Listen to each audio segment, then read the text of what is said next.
الحمد لله الذي أرسل رسوله بالهدى ودين الحق ليظهره على الدين كله ولو كره الكافرون. أشهد أن لا إله إلا الله وحده لا شريك له وأشهد أن محمدا عبده ورسوله. أما بعد. Muslimin, muslimat, hadirin mukminin, kita merafa'kan rasa syukur kepada Allah Azza wa Jal kerana Allah Subhanahu wa ta'ala mengizinkan kita untuk bertemu pada malam ini, mendengar dan mengutip hadis-hadis Nabi sallallahu alaihi wasallam. Mudah-mudahan Allah Azza wa Jal memberikan kekuatan taufik untuk kita berpegang dengan kebenaran dan seterusnya termasuk di dalam golongan yang bukan sahaja mengikuti kebenaran, kita juga tergolong daripada mereka yang bangun mempertahankan kebenaran di akhir zaman. Kita akan sambung kisah yang ke-20 daripada himpunan hadis-hadis berkaitan dengan kisah ghaib yang diriwayatkan daripada Nabi sallallahu alaihi wasallam. An Abdullah ibn Amr qal, daripada Abdullah bin Amr. Abdullah bin Amr salah seorang daripada abadillah. Kita ada ramai Abdullah. Kita ada Abdullah ibnu Abbas, kita ada Abdullah ibnu Umar, kita ada Abdullah ibnu Mas'ud, kita ada Abdullah ibnu Zubair, kita juga ada Abdullah ibnu Amr.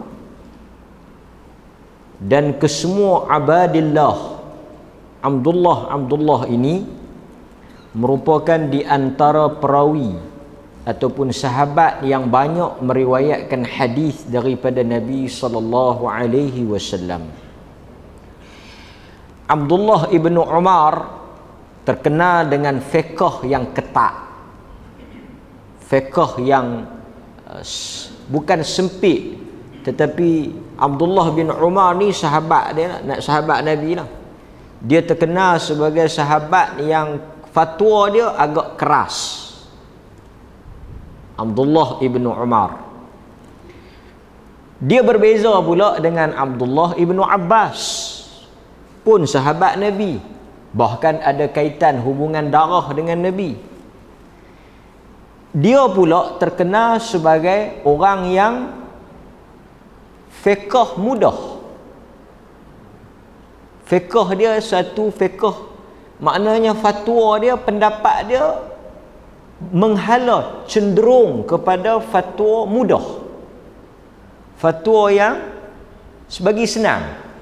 Berbeza dengan Abdullah bin Umar yang memilih untuk agak syadid lah, agak keras lah.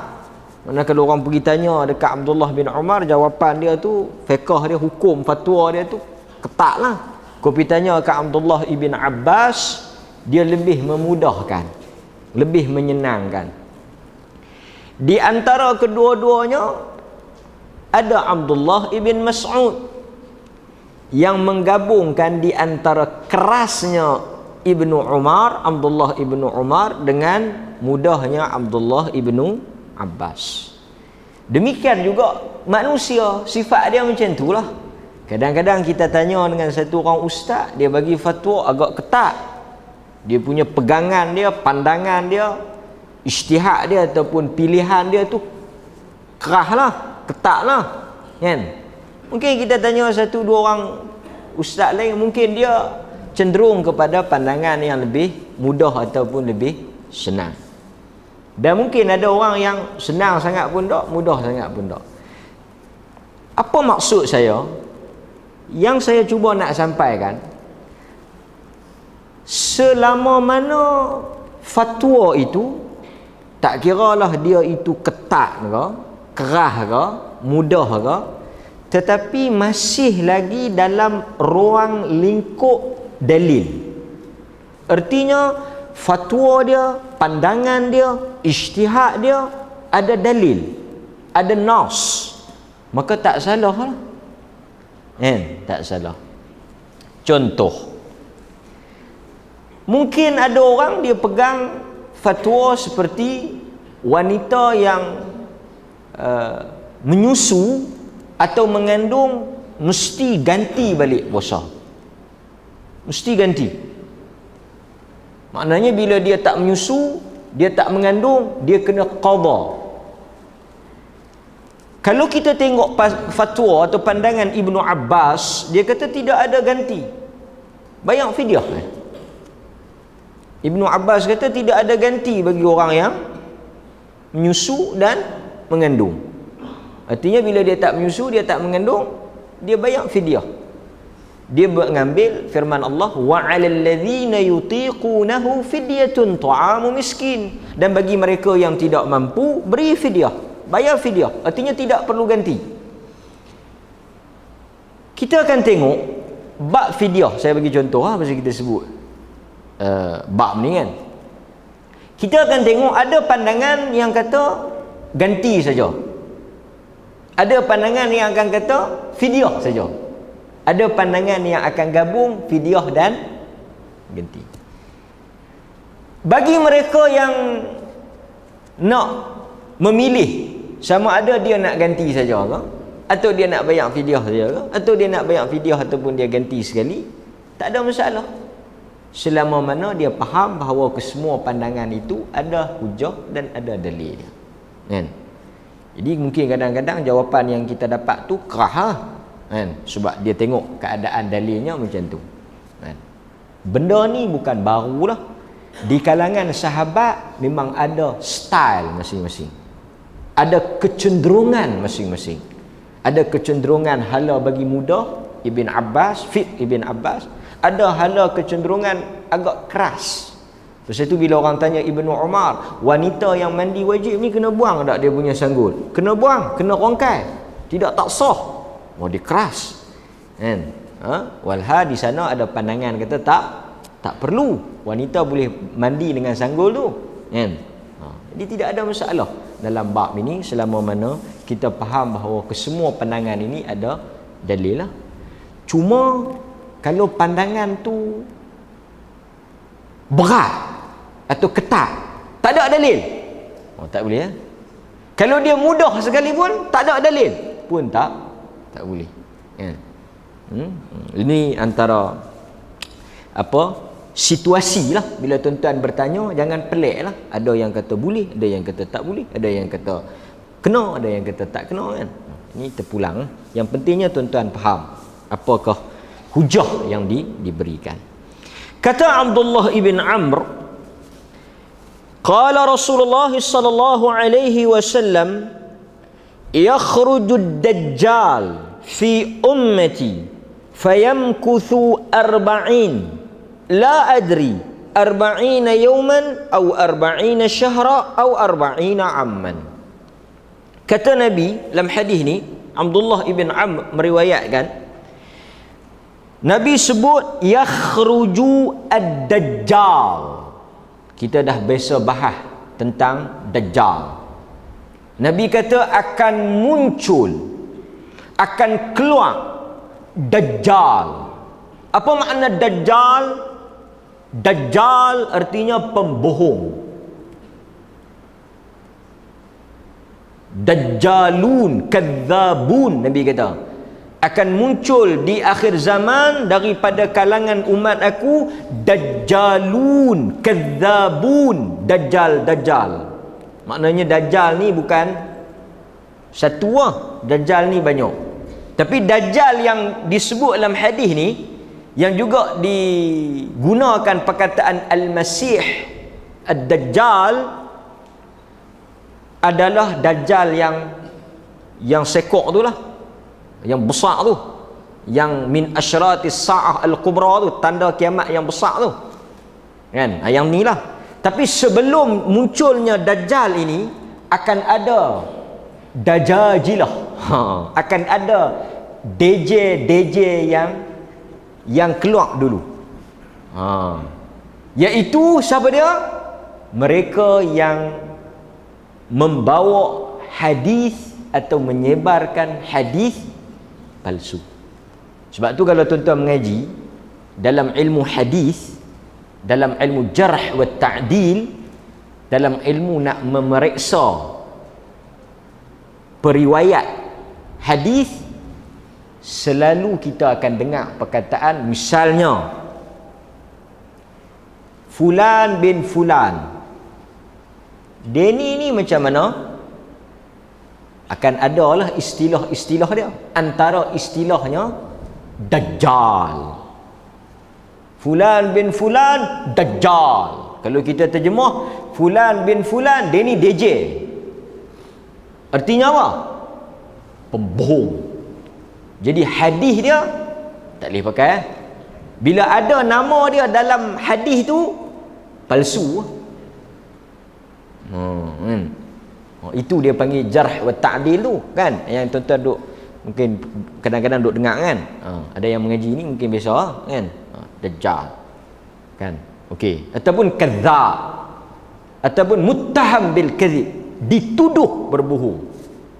Dituduh maknanya dia ni dikenali sebagai pembohong ataupun dituduh sebagai pembohong.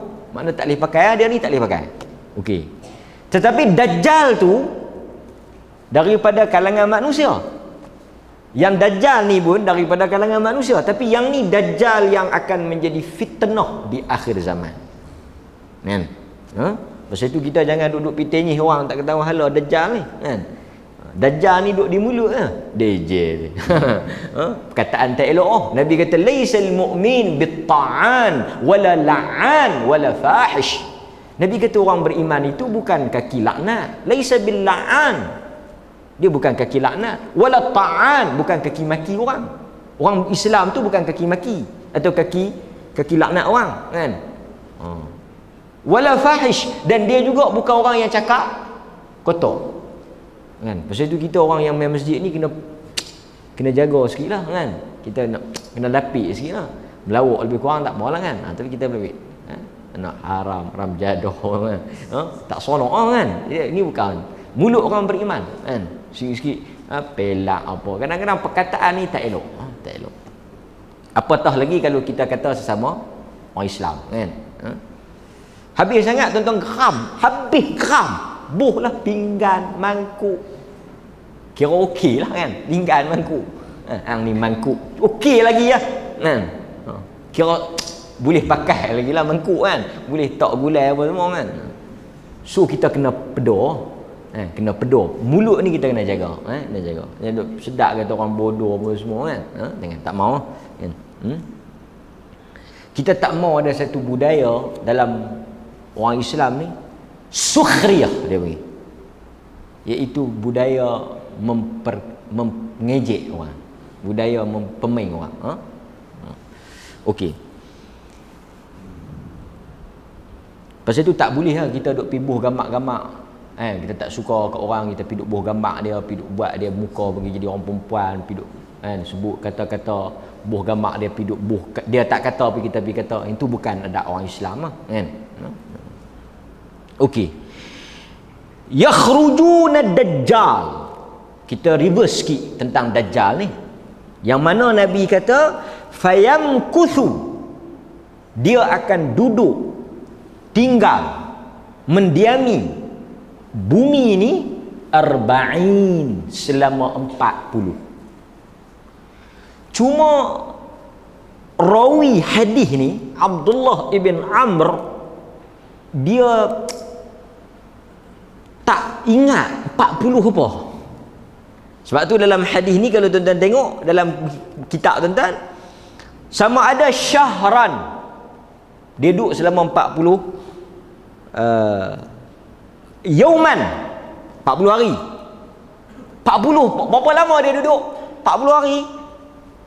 Boleh jadi syahran, 40 bulan, ataupun apa? am tahun. Dia tak ingat secara tepat. Tuan-tuan tengok. Di sini kita boleh tengok kejujuran sahabat. Bukan hadis ni saja, ada 3-4 hadis lagi. Misalnya tentang lintah di hadapan orang sembahyang. Kan? Nabi kata sesiapa yang kalau dia tahu apakah yang akan menimpa dia, kalau dia lintas di hadapan orang yang sedang salat, orang tu tak ada sutra, dia sanggup berdiri selama berapa? 40. Tapi tak tahu 40 apa. Di sini bukti pertama, sahabat jujur dan amanah dengan ilmu. Dia tak tahu, dia tak pandai-pandai pergi duk tenyih.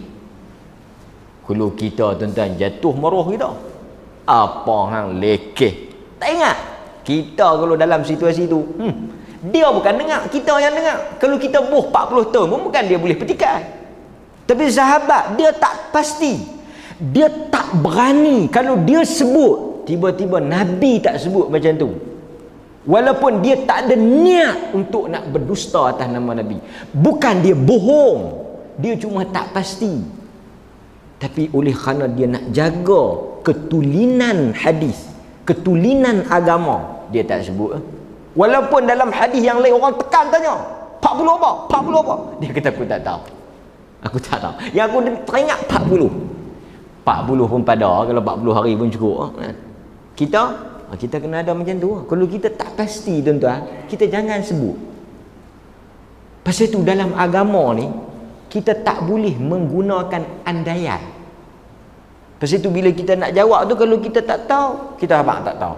Tapi kalau kita boleh lah kod no, awak pula tak boleh kan. Kalau hang kod awak bagi tahu, kata saya minta masa sikit, saya nak balik pi cek, saya nak balik pi tengok kan.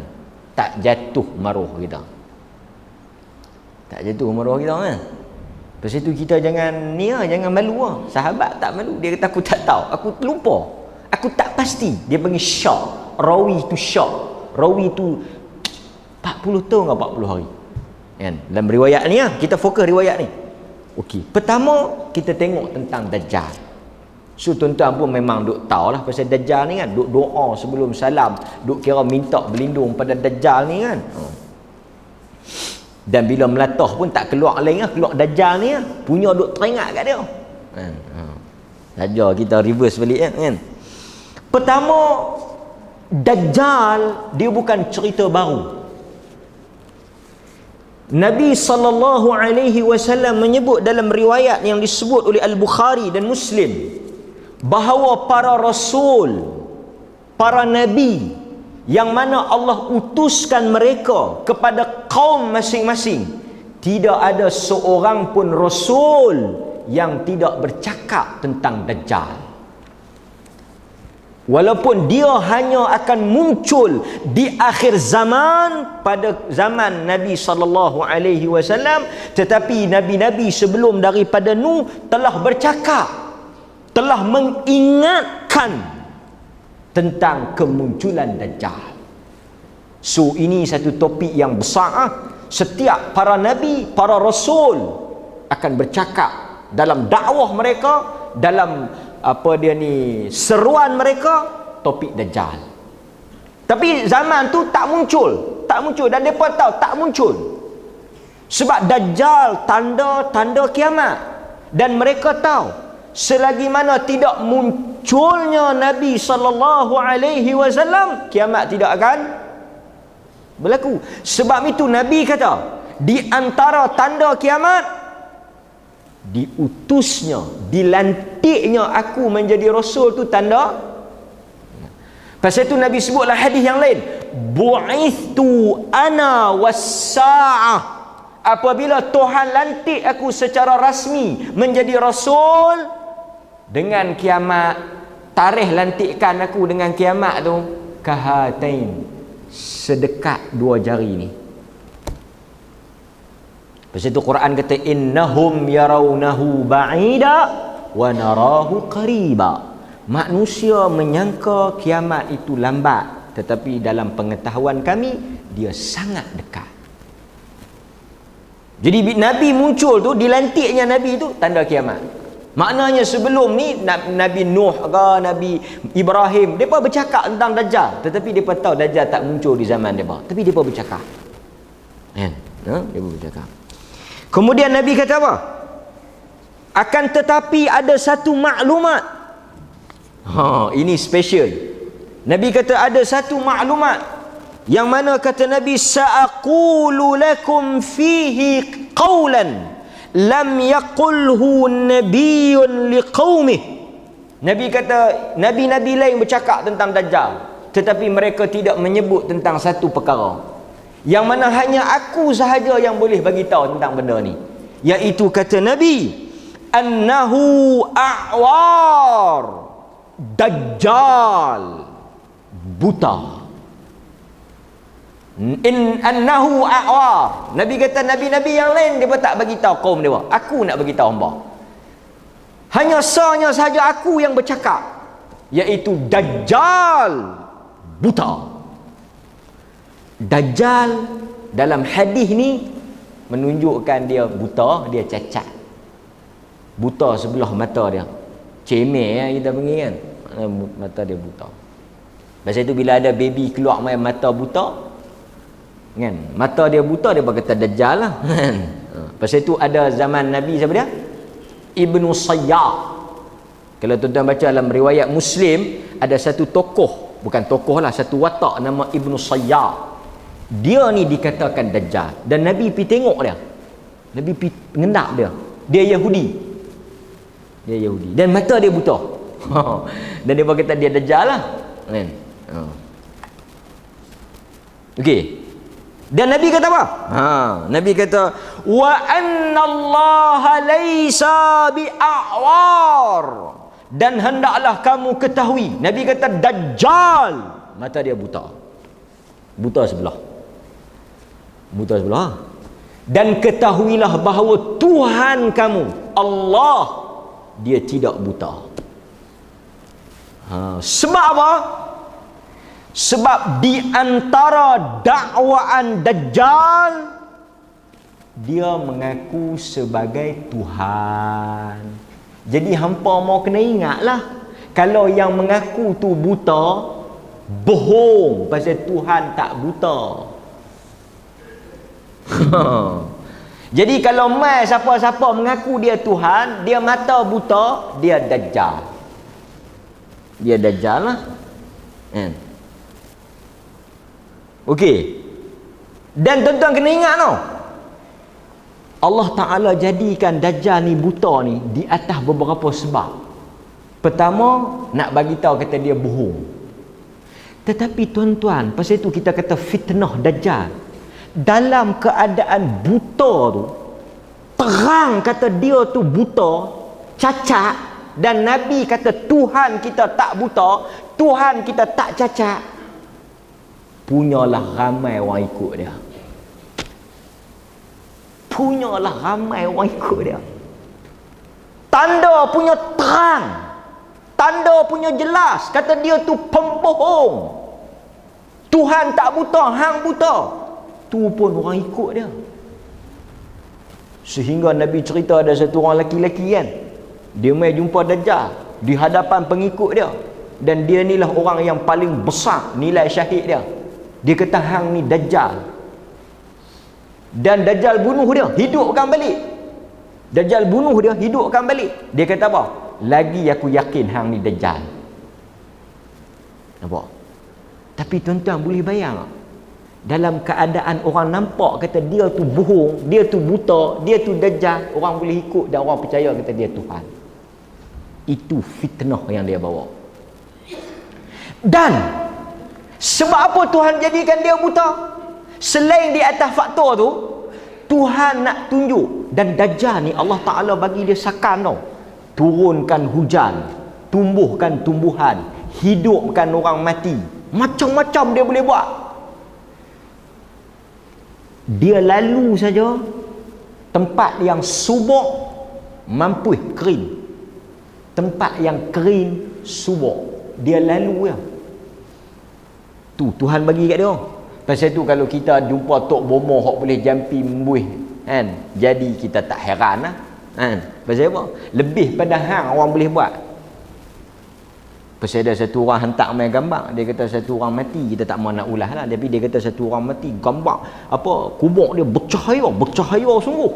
Sakal punya cahaya kan. Alhamdulillah. Kita doa baiklah, kita tak mau kata apa lah. Boleh, Allah Taala boleh buat tuan-tuan. Tak ada masalah, Allah Taala boleh tunjuk.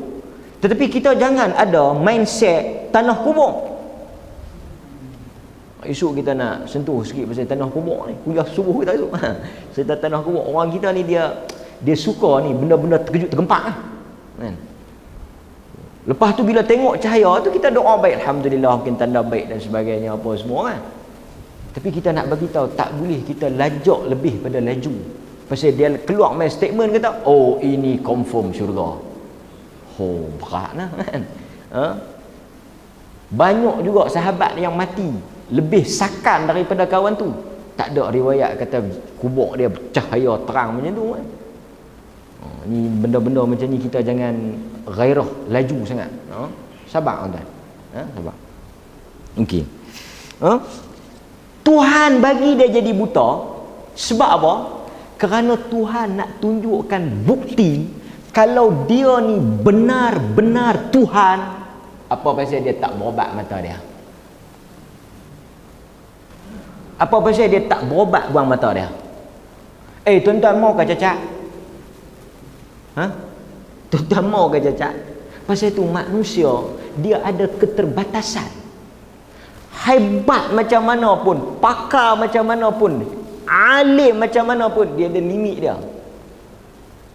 Kan? Dia berkata ada satu orang dia kata, doktor pun sakit. Bukan kata sakit, mati pun belunggu. Hang duk heran apa? Dia kata macam mana doktor boleh sakit? Lah, bukan kata takat doktor sakit, mati pun ada doktor mati. Kan? Benda biasa. Maka Tuhan membutakan mata Dajjal itu untuk mencelekkan mata kita. Tuhan membutakan mata Dajjal untuk membuka mata-mata kita untuk melihat kalaulah dia benar seperti mana yang dia dakwa, dia adalah Tuhan. Perkara pertama yang dia mesti buat adalah memperbetulkan mata dia. Mata dia, mata hang Kediri pun hang tak boleh buat. Macam mana hang nak jadi Tuhan kami? Dalam keadaan yang nyata dan jelas itu, ramai manusia yang ikut Dajjal. Pasal itu kita, Nabi kata apa? Minta supaya kita mati ataupun tidak bertemu dengan Dajjal. Nampak? Kita hendaklah lari, kata Nabi. Bila kita dengar fitnah Dajjal, lari. Jangan pi. Jangan pi. Kerana kita tak tahu, kan? Kita tak tahu. Okey, itu cerita sikitlah, kan?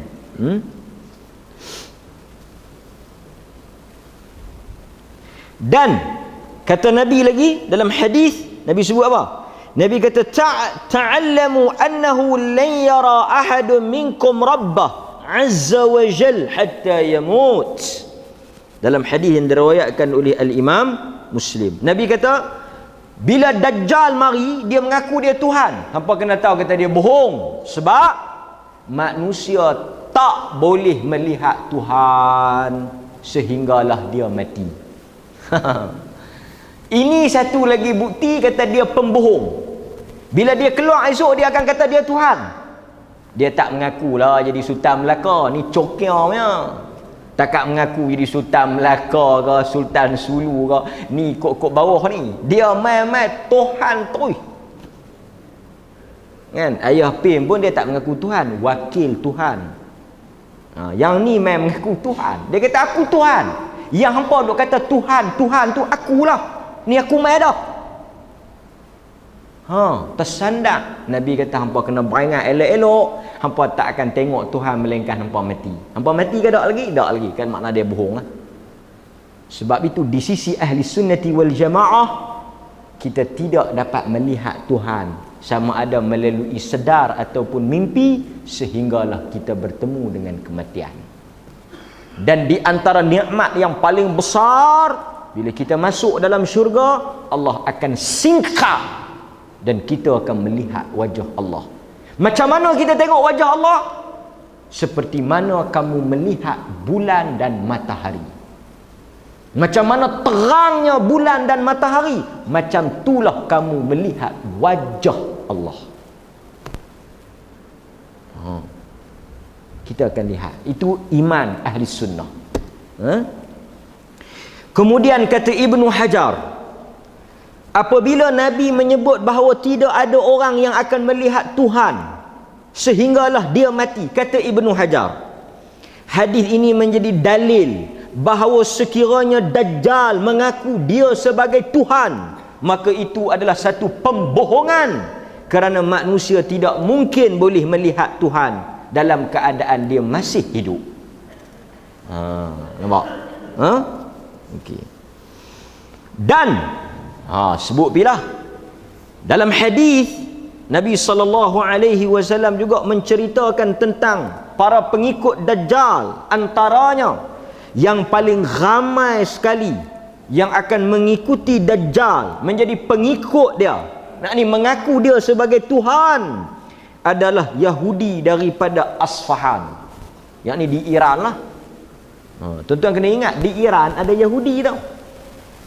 Di Iran ni bukan orang Arab, Iran orang Parsi.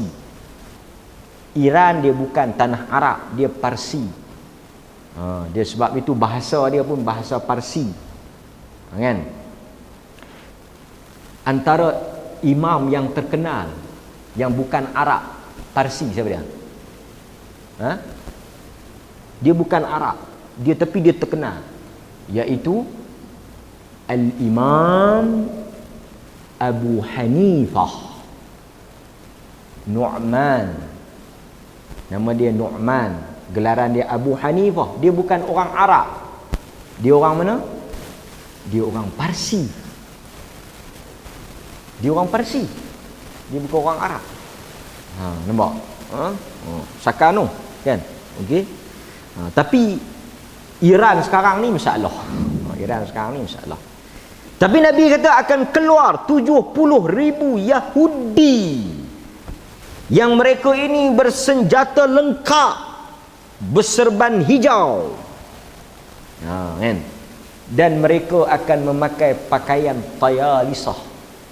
Pakaian tayalisah ni, sebahagian ulama tafsir tahu apa?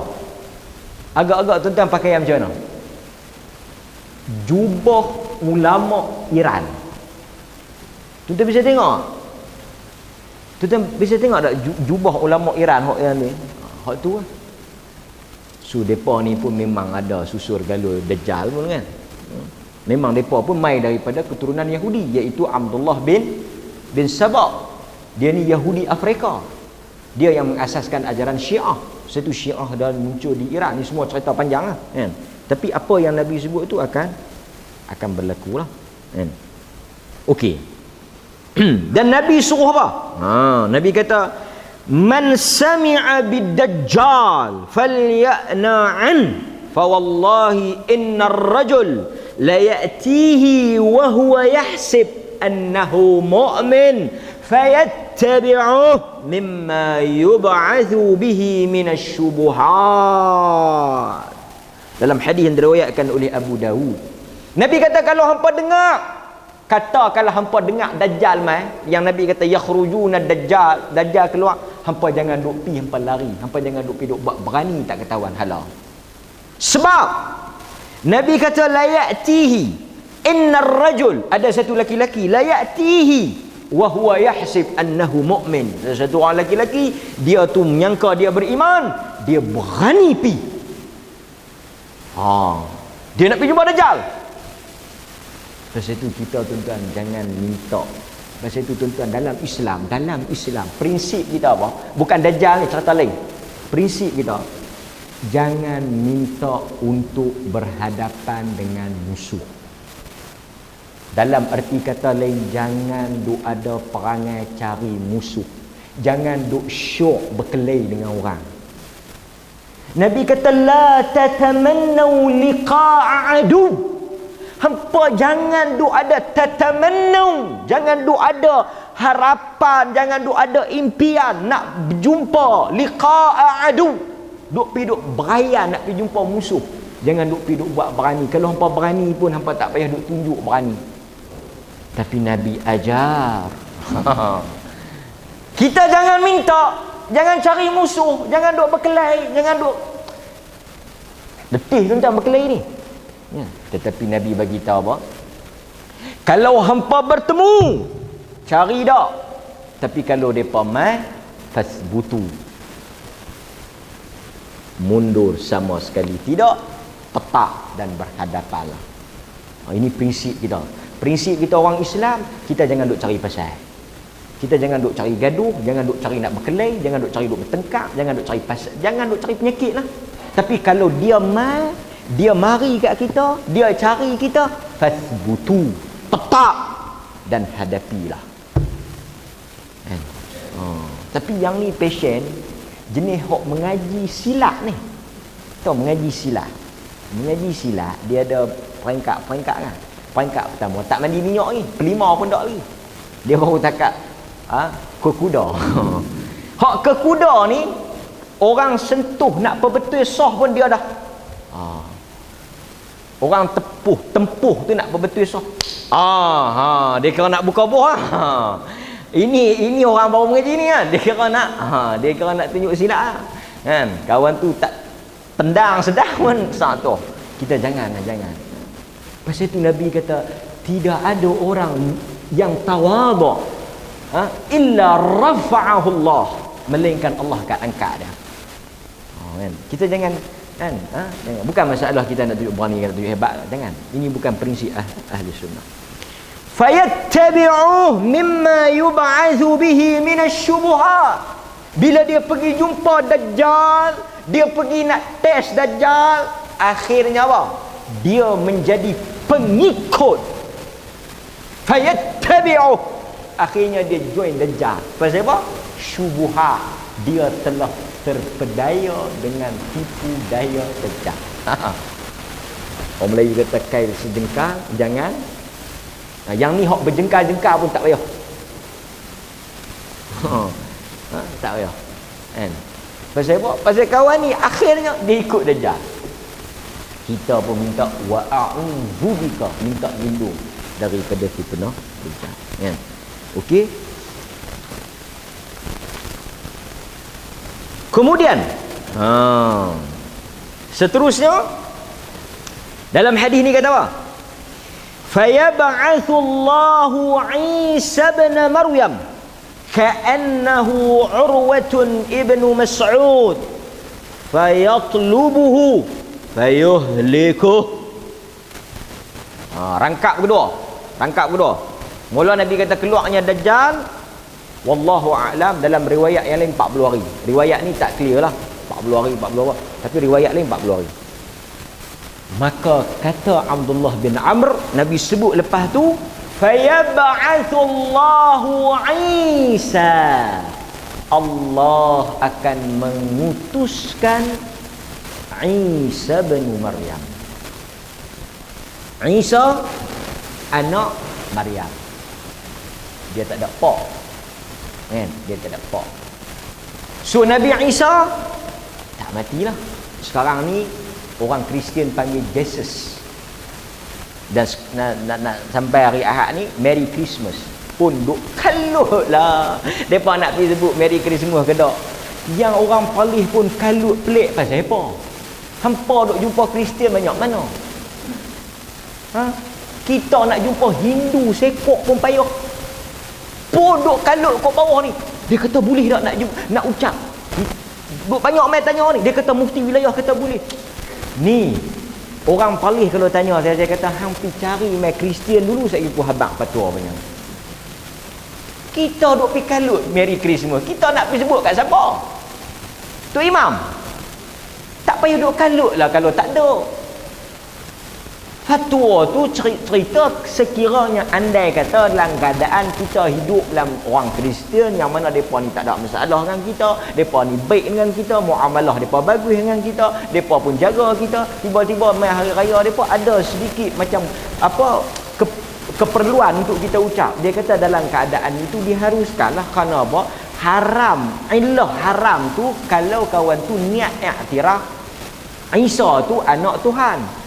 Persoalan sekarang tuan-tuan, berapa orang yang kata Merry Christmas dengan dia i'tiqad Isa tu anak Tuhan?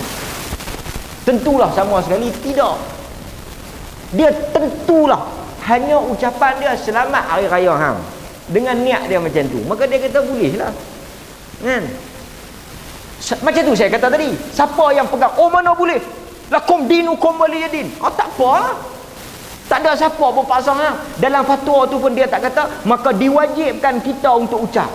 Dia hanya bagi jawapan pada tanya boleh tak boleh. Dia kata ikut pada pandangan-pandangan hujah. Dia boleh lah. Tuan-tuan boleh baca lah fatwa mufti wilayah yang terbaru kan. Tapi kalau tuan kata kami tak mau ini semua Trinity apa bala kan, rosak akidah apa ni semua, kita duk pikala apa. Oh bagus. Ini mantap kan. Takut lagi orang duk tuan-tuan kalau betul tuan-tuan nak barak dia punya. Ni tuan-tuan dengar elok ni. Kalau betul tuan-tuan nak barak, tak mau terlibat dengan Christmas pasal tuan-tuan kata ini perayaan mengagungkan Isa sebagai anak Tuhan, tuan-tuan tak boleh pergi shopping komplek tu. Mana-mana sale, jualan mega, apa-apa majlis, apa-apa pesta, apa-apa kerajaan, apa-apa promosi yang dibuat bersempena Christmas, tuan-tuan tak boleh pergi. Kita mana boleh dia tak 50%. Pasal tu kita kata fatwa hanya ikut nafsu.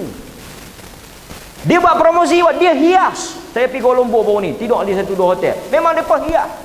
Tak kira lah hotel Kristian ke, hotel hok Melayu ke. Saya tanya ni hotel siapa punya? Dia kata lembaga angkatan tentera. Oh, sakan nama buat Christmas. Besar pada gereja kan. Tapi nak bagi tahu apa? Nak bagi tahu maknanya dia buat tu sebenar Mary yang hang celapok pi berdiri tepi pokok Christmas tangkap gambar. Yang tu apa dia? Pasal tu kadang-kadang kita pun tak tahu depa ni semangat apa. Tang dari Christmas. Oh tak boleh. Tapi bila kita pergi tangkap gambar, itu sudah ada unsur kita raya tu. Oh ambil tangkap gambar, panggil pula Santa Claus. Mana. Saya tengok. Pasal tu kita tentang kena faham. Kan?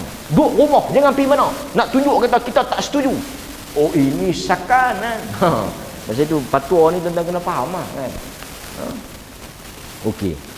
Balik pada Nabi Isa alaihissalam. Okey. Jadi Isa ni dia diangkat kan. Cerita tuan-tuan baca tak cerita Nabi Isa yang dia salib tu? Allah Subhanahu Wa Taala tukar dia. Allah kata, mereka tidak mensalibnya. Salib ni dia paku ni kan. Dia tak bunuh tau. Dan salib ni antara seksaan yang paling ngeri dalam sejarah seksaan manusia. Sebab dia tak bunuh. Dia paku di sendi dan dia gantung. Tuan-tuan tahu, kita dunia ni, bumi ni ada tarikan, dia panggil graviti. Benda yang terapung dia akan ditarik. Tuan-tuan bayangkan, kita gantung manusia dalam keadaan kita paku, dia ditarik secara perlahan dan dibiarkan mati. Kalau kita pancung sedap, tak rasa apa kan, tergolek macam tu kan, kawan tu pun mati lah. Nampak? Okey? Tapi ditukar Yahuda kan. Kita balik cari buku kan. Okey. Wa rafi'uka ilayya, dan Quran kata diangkat. Perkataan diangkat tu, diangkat Isa kepada kami. So Nabi Isa tak mati dia. Tak mati. Okey? Dan sahabat yang riwayat ni hadis kata Nabi Isa ni Nabi sebut macam Urwah bin Mas'ud. Maknanya muka dia tu nak erat sahabat nama Urwah bin Mas'ud.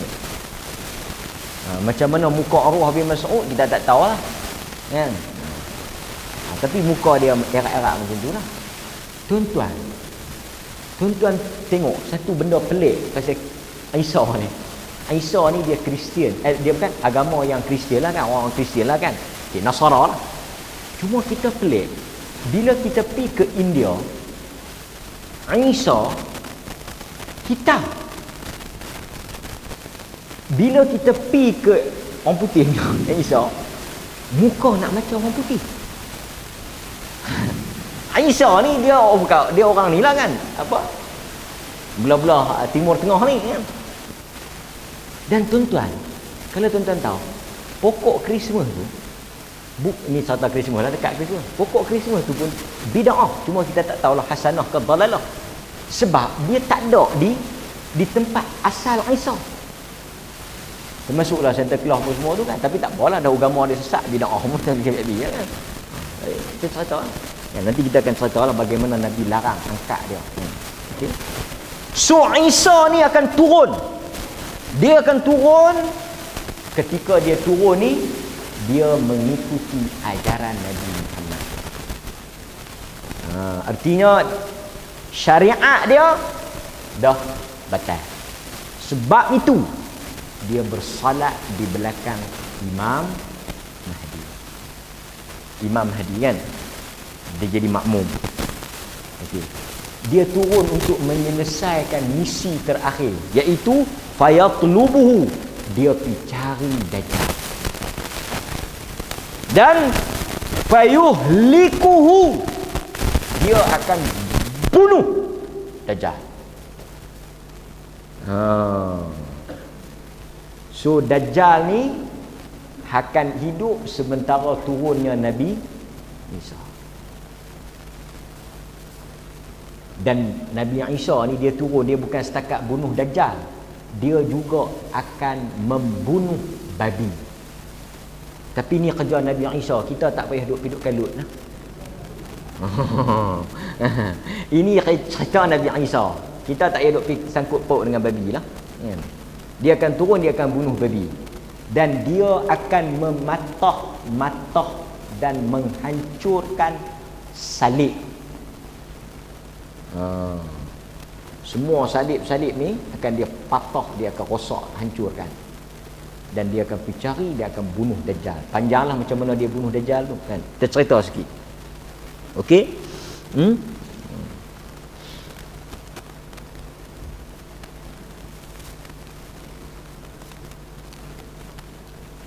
Antaranya, kita sebut sikit.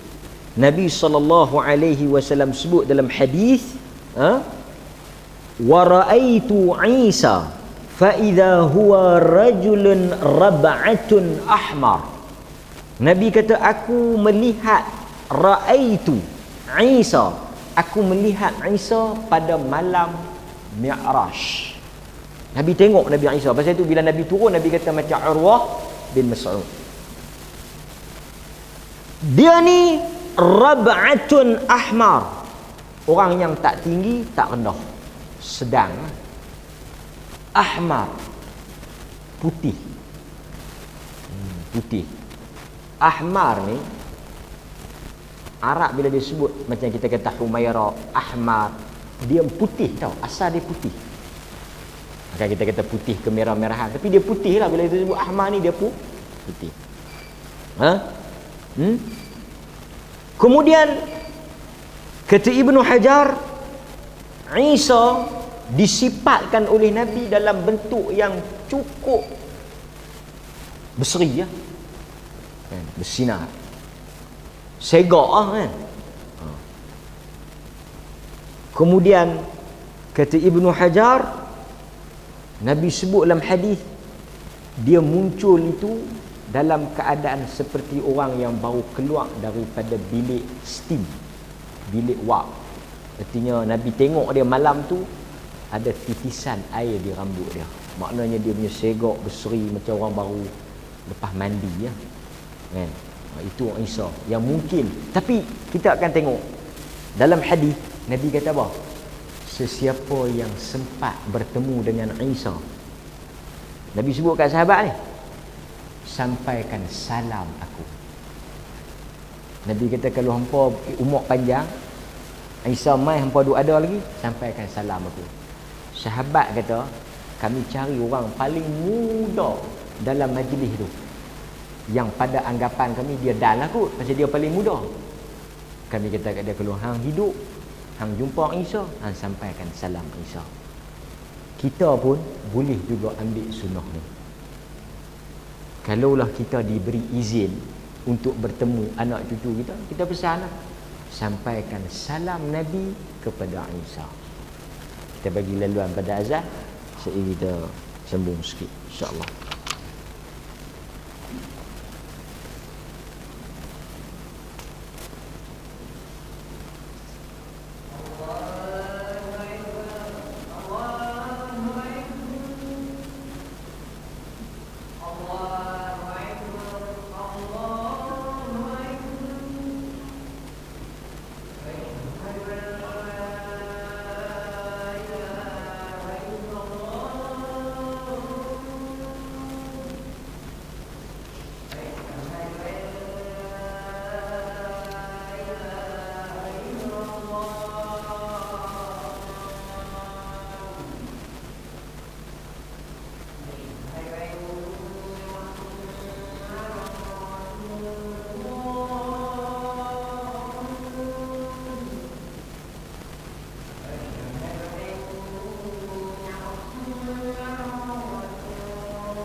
Okey, kita sambung sikit ni.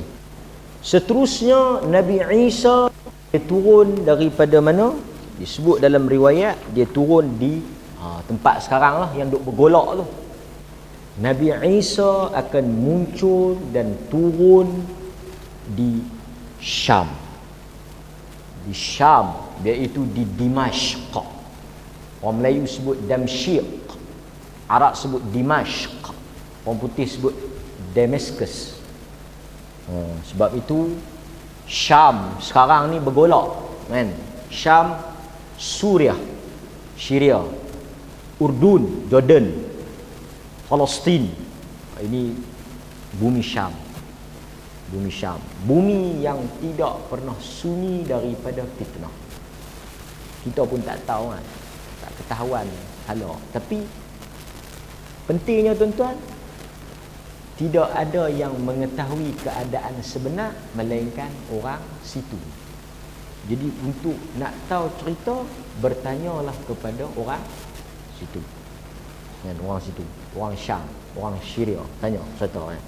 Lah ni kan macam-macam. Okey, seterusnya dia turunlah dan dia memimpin pasukan orang Islam nak pi cari siapa? DJ tu yang duk buat kerosakan tu, yang duk menyesatkan orang tu. Dia bertemulah buku dengan pas. Artinya tak ada siapa boleh kacau untuk Dajjal. Hebat Dajjal ni dengan main-main. Kerajaan dia kan, pengikut dia. Okay. Seterusnya Nabi Isa alaihi salam bertemu dengan Dajjal di Babul Lut, pintu kota Lut. Di inilah area Syam kan. Dan akhirnya Nabi Isa membunuh Dajjal dengan tangannya. Dikatakan Dajjal ni bila dia tengok Nabi Isa, dia mencair seperti cairnya garam dalam air laut. Dia terkejut. Dia tahu, dia kenal kan. Akhirnya dia mati ya. Dajjal pun mati. Bukan sahaja Dajjal yang dibunuh, pengikut-pengikut Dajjal juga dibunuh kesemuanya. Sehingga kan mereka berlari-lari.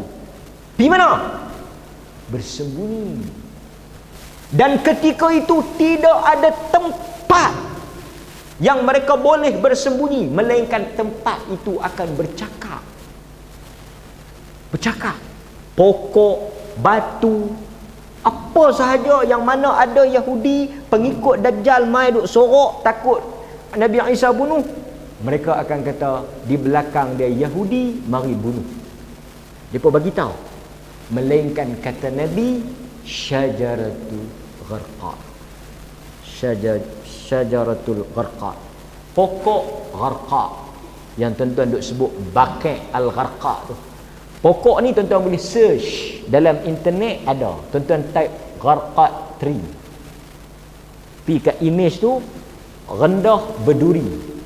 Dikatakan Yahudi memang duk tanam lah, ada proses penanaman secara banyak lah. Mereka pun semua benda, semua cerita ni dalam pakit Yahudi.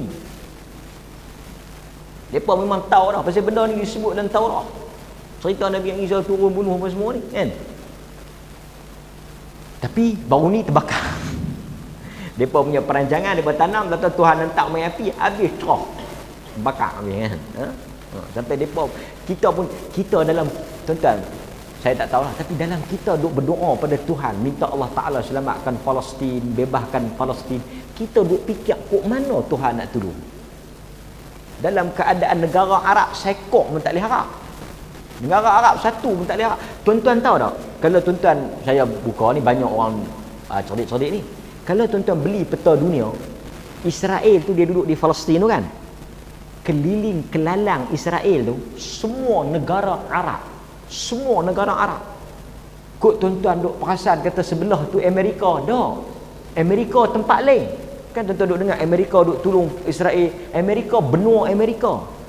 Israel ni duduk di tengah-tengah negara Arab, belah nu Jordan, belah ni Saudi, belah nu Mesir, semua ni. Sehingga kan tahu ulama-ulama Islam kata apa? Kalaulah orang Islam ni bersatu, ramai-ramai pi kencin seorang sikit.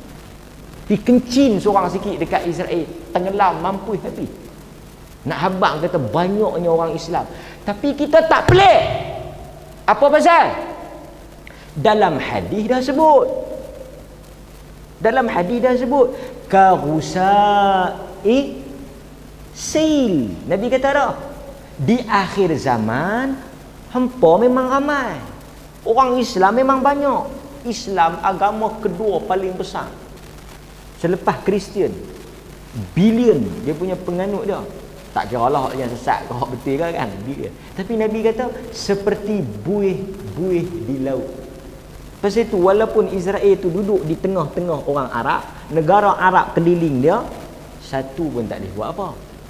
Pasal Nabi dah kata seperti buih pun tak ada apa, tiup pun alah buih tak buih. Esok pi minum teh tarik, tidak, tak pernah minum teh tarik. Pasal bawa order teh tarik, nak tengok buih. Pasal lah hadis sebut buih. Kan? Buih tak buih sabun tu. Habis. Demikianlah umat Islam. Kita tak heran pun dengan situasi yang berlaku sekarang ni. Kan? Okey. Melainkan pokok gharqat. Pokok gharqat tolong dia. Setelah mati cerah habis semua, Nabi Isa meneruskan lagi misi dia. Kan? Okey. Thumma, kita habis sikit lagi. Thumma yamkusu an-nas sab'a sinin. Kemudian Nabi Isa menjadi pemerintah selama 7 tahun. Jadi kalau kita nak pindah pilihan raya, kita ambil sunnah Nabi Isa 7 tahun sekali. Boleh tak? Ujah mau. 5 tahun kita tak tahu sunnah sama. Isa 7 tahun. 7 tahun dia mentadbir. Dalam pemerintahan Nabi Isa inilah dipenuhi dengan keadilan, kemakmuran. Pasal itu law ni tak adil, tak makmur, pasal bukan Nabi Isa. Naik pi siapa pun tak adil. Kita kena tunggu Nabi Isa. Jadi sabarlah. ASB jatuh pun sabar. Okey. Seterusnya Nabi Isa ni jangan takut. Hak mana kaya ke tak kaya ke, Nabi Isa beda harta sama adil. Pasal tu pemimpin kalau dia mengaji sikit, dia boleh buat hujah ni. Apa pasal ni? Tak adil. Aku kan Nabi Isa. Dia lepas kat tu. Pasal law ni tuan-tuan tengok. di sesetengah tempat adanya trend artinya adanya satu gaya agama dijadikan sebagai alat untuk menyelamatkan. Agama tu bukan diikuti tapi dijadikan alat saja untuk nak menutup ataupun nak menampakkan kata baik. Pasal tu kita kena tanya, kadang-kadang kita ni beragama ni pasal kita memang nak betul-betul ke ataupun kita pasal nak ni kan. Okey. Macam satu orang tanya, dia tak, saya jawab lama lah. Lepas tu kebetulan mufti wilayah pun buat keluar fatwa baru. Dia kata laki-laki boleh pakai inai. Kita kata laki-laki tak boleh pakai inai. Laki-laki tak boleh pakai inai pasal inai pakai orang perempuan. Dalam hadis memang laknat, kita tak boleh tiru orang perempuan. Dia kata 3 jari, 3 jari ke 4 jari ke hang pakai je. Tak boleh lah. Oh, dia kata tak boleh lah. Tak ada hak boleh. Kan? Pasal tu kita tuan agama. Kalau kita nak ikut, kita tahan lah. Tak sah ke? Pasal tu saya kata menikah yang pentingnya suami, isteri, wali, saksi, akad, ijab kabul, kan? Siswa, 5 benda, kan? 5 ni ya wajib. Baulu ikan, agak-agak itik, bantai baldu, kan? Yang ni semua tak wajib.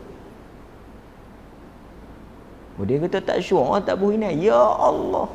Sebab tu kita kena tanya tau. Tuan-tuan, soalan simple dia.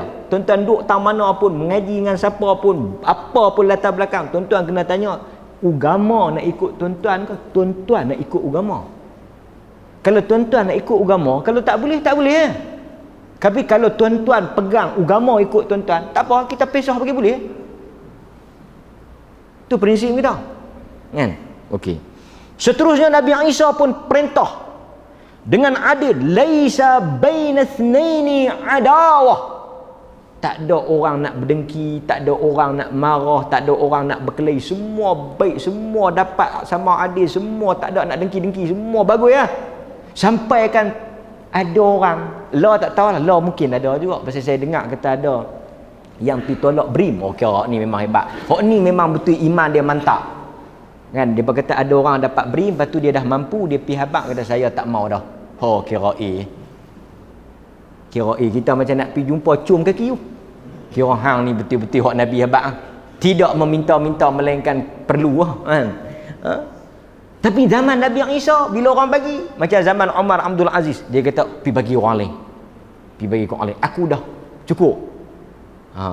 Maknanya kalau di Perlis ni ada budaya tu, kita pergi bagi kat dia, oh jangan, saya dah cukup dah, pergi bagi kat orang lain. Kita kena tengok kiri kanan, kut Nabi Isa mai. Elok-elok dia tolak, dia tak mau tu, tuan-tuan jumpa ada, dia kata saya tak mau, saya cukup dah, saya banyak dah, pergi bagi kat orang lain. Tuan-tuan mungkin, Nabi Isa mai dah, aku tak tahu. Pasal zaman ni zaman Nabi Isa. Situasi orang tak mau kata ni zaman Nabi Isa, sebab setiap manusia dapat apa yang dia berhak dapat. Okey.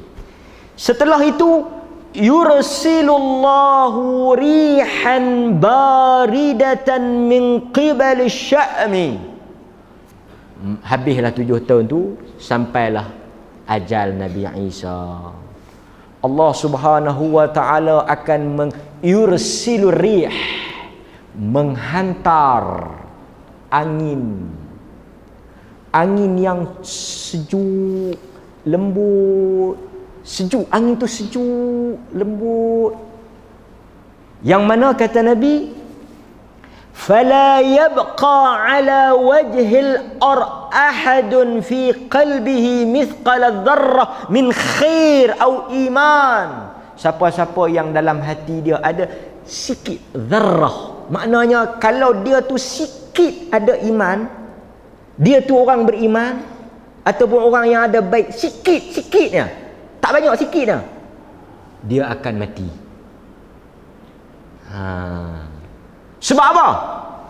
Dajjal dah mati, Nabi Isa dah mati, tunggu apa lagi? Tunggu apa lagi? Kiamat lah. Dan Allah Azza wa Jal tidak akan mengizinkan orang beriman untuk berada ketika kiamat. So nak bagi orang beriman ni mati serentak, Allah utuskan angin ni. Punya lembut Allah Ta'ala buat. Sehingga Nabi kata apa?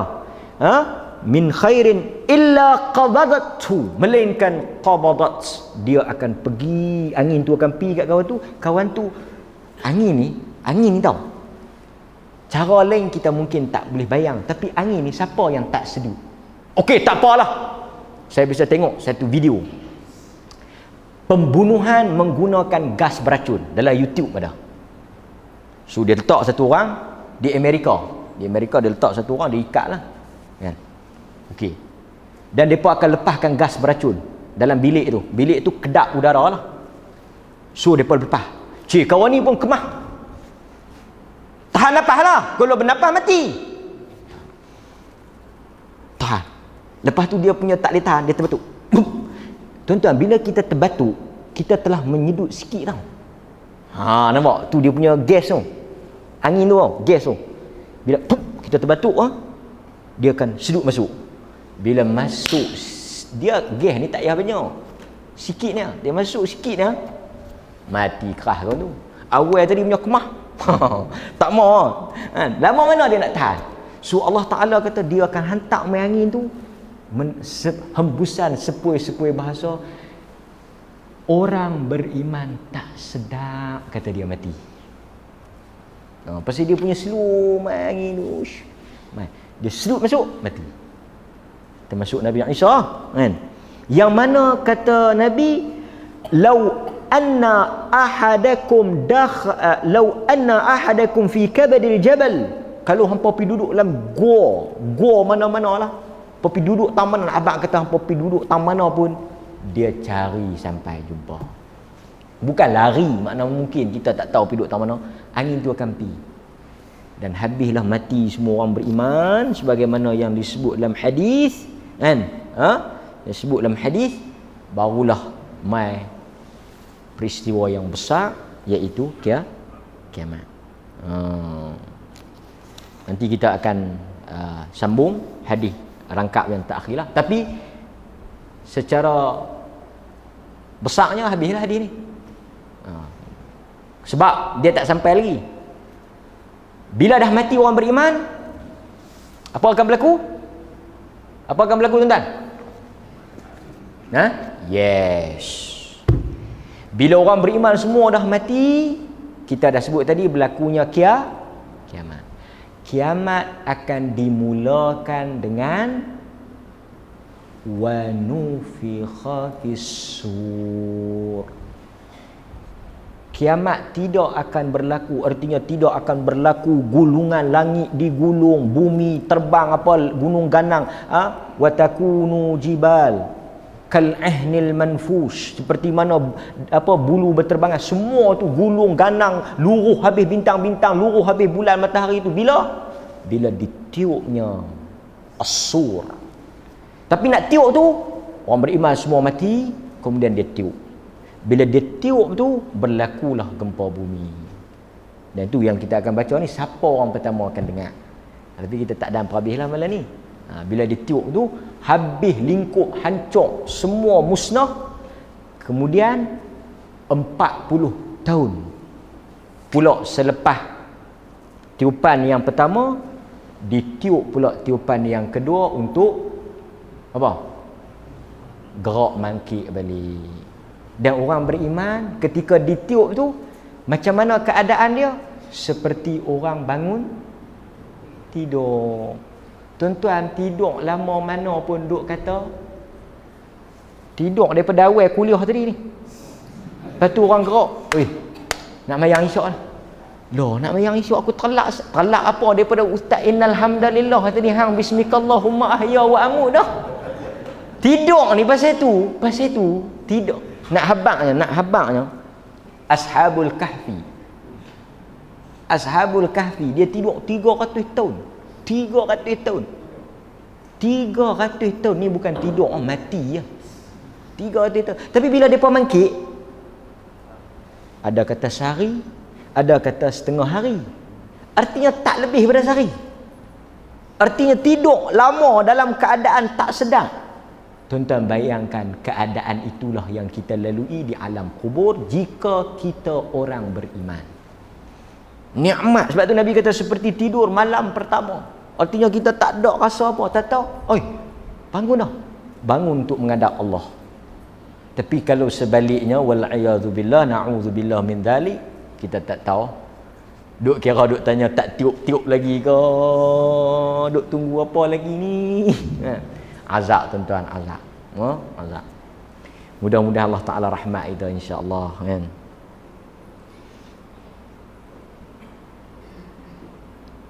Okey. Ada soalan?